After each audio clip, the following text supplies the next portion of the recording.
जैसलमेर के लखा गांव में पिछले 8 दिनों तक एबी इंफ्रा प्राइवेट कंपनी है, जिनकी घोर लापरवाही की वजह से यहाँ के स्थानीय ग्रामीण वीरम सिंह जो बुजुर्ग व्यक्ति थे, उनकी कंपनी की लापरवाही की वजह से वो दुर्घटनाग्रस्त हो गए थे और उन्हें उसके बाद जोधपुर रेफर किया गया। जोधपुर में आज उनकी ये कंडीशन है कि आज वो जिंदगी और मौत के बीच जूझ रहे हैं। तो उसको लेकर के 8 दिनों से लखा में लगातार धरना प्रदर्शन किया जा रहा है, लेकिन कंपनी ने तानाशाही रवैया अपनाते हुए कोई इनको संतुष्टिजनक जवाब नहीं दिया है। उसके बाद लखा में महापड़ाव रखा गया है, उसमें राष्ट्रीय लोकतांत्रिक पार्टी के नेताजी थान सिंह डोली उस महापड़ाव में पहुंचे हैं। तो आज इनसे बातचीत करेंगे, ये इस घटना को लेकर के क्या कहते हैं। थान सिंह जी, ये जो घटना हुई है वीरम सिंह के साथ, इसको लेकर के आप क्या कहना चाहेंगे? देखिए, घटना बड़ी दुखदायी है और इस तरह की घटनाओं की पुनरावृत्ति हमारे यहाँ एरिया में वापस ना हो, हम तो यही मांग को लेकर यहाँ पहुंचे हैं। और ये लखा हमारे परिवार का, मेरे समाज का, मेरे अपनों का गांव है। और जब भी कभी मुझे आवश्यकता होती है, लखा के नौजवान बड़ी मजबूती से पहुंचते हैं, चाहे किसानों के लिए लड़ाई लड़ी हो या फिर चौधरी वाले मामले में हो या फिर मेरे वहाँ पर मजदूरों का आंदोलन हो, बड़ी संख्या में यहाँ से लखा के नौजवान पहुंचे हैं, लखा मुंगेरिया आसपास के। तो इन सभी का बहुत मेरे ऊपर एहसान है और मेरे परिवार के है। तो मैं इनके परिवार का सदस्य होने के नाते यहाँ पहुंचना मेरी नैतिक ड्यूटी थी। अच्छा, तो इस घटना के बाद आप वीरम सिंह से हॉस्पिटल में मिले क्या? बिल्कुल मिल के आया मैं वीरम सिंह से। वीरम सिंह की हालत बहुत नाजुक है और भगवान करे वो स्वस्थ हो, लेकिन ऐसी परिस्थिति में स्वस्थ होना कठिन काम है, क्योंकि इन कंपनी वालों के द्वारा उन्हें बेरहमी से इतना बड़ा जख्म दिया गया है जो बढ़ नहीं सकता।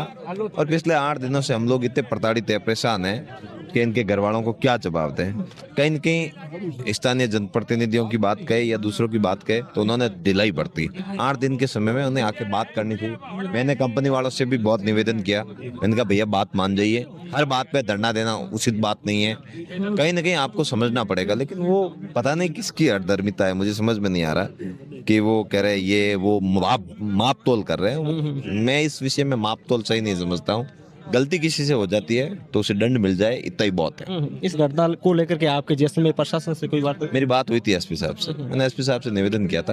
एसपी साहब का पॉजिटिव रुख था इस पे, एक बात तो तय है। लेकिन आज वापस बात नहीं हुई, मैंने प्रयास भी किया बात करने का और बात होगी, आज हो जाएगी बात, अभी कोई बड़ा विषय नहीं है। तो हमारा यही उद्देश्य है कि न्याय मिले, लेकिन न्याय में कई बार राज के कई लोग रोड़े अटका देते हैं। पता नहीं क्या है इन लाइनों में, राज के आदमियों का क्या घुसा हुआ है कि हर जगह पे ये कहीं ना कहीं किसानों को मारने का प्रयास कर रहा है। और यहाँ भी यही हो रहा है। और क्या हो रहा है बताओ? कहीं पे भी लाइनें गई हैं, वहाँ अपने ही लोग अपने लोगों को मार रहे हैं, ये बात सही है।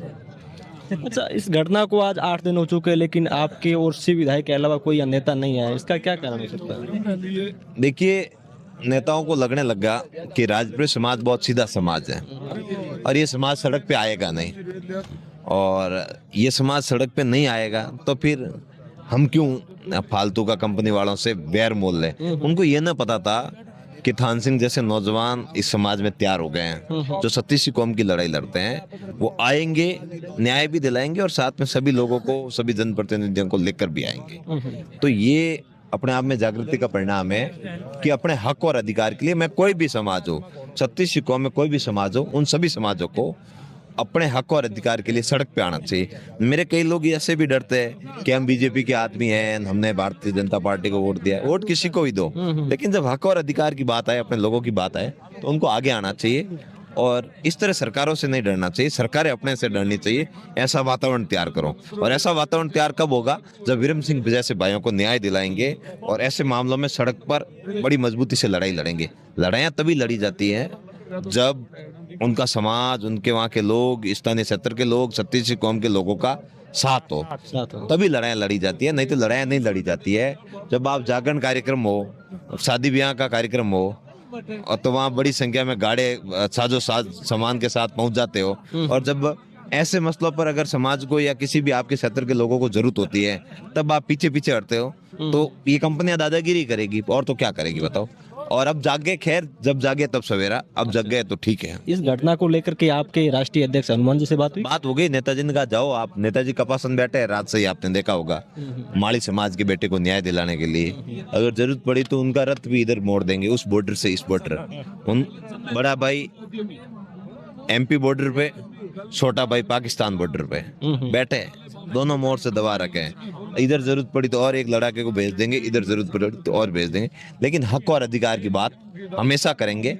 और जब तक विक्रम सिंह को न्याय नहीं मिलता, यहाँ खड़े रहेंगे। स्थानीय यहाँ के शिव के बड़े भाई रविंद्र जी भी पधारे हैं, हम सब मिलकर इस लड़ाई को लड़ेंगे। तो आज आपकी मुख्य मांगे हैं, जिनमें आप मांगे बता सकते हैं क्या? मांगे यहाँ के स्थानीयों को कह दिया है, वो मांगे है। और एक तो सबसे बड़ी बात है, मांगे तो उनको दंड मिलना ही है जिन्होंने गलती की है। सही बात। लेकिन यहाँ के लोगों की इतनी कंपनियां काम कर रही है, 1 रुपया CSR फंड यहाँ के गांव में उपयोग नहीं हुआ।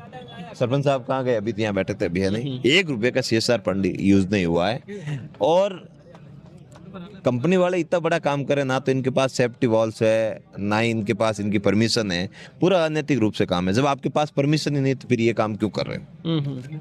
एक और बड़ी बात दिलचस्पी है, क्योंकि आप और रविंद्र सिंह भाटी हमेशा, जैसे आप उनकी बयानबाजी में हमेशा उनके खिलाफ नजर आते हैं, लेकिन आज शायद आप पहली बार एक गाड़ी में बैठ करके किसी वो एक अलग विषय है। जब हक और अधिकार की बात आती है तो हम सब एक है, और यही होना चाहिए।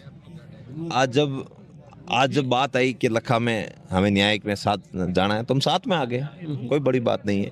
जब हक, और वैसे रविंद्र सिंह जी की कौन सी पार्टी है? निर्दलीय है, तो हमारे भाई हैं, आगे साथ में खड़े हैं। और तो क्या, आज न्याय की लड़ाई में, और प्रथम बार क्या, और भी जरूरत पड़ी साथ बैठ जाएंगे, कौन सी बड़ी बात है।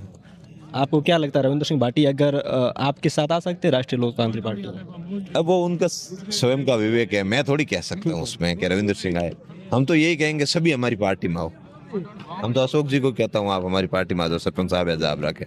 मैं शंकर जी को कहता हूँ कहाँ गए, वो बीजेपी करते रहते हैं, कांग्रेस करते रहते हैं। मैंने कहा आप हमारी पार्टी में आ जाओ, हम इधर मजबूत हो जाएंगे। तो ये सब अलग बात है।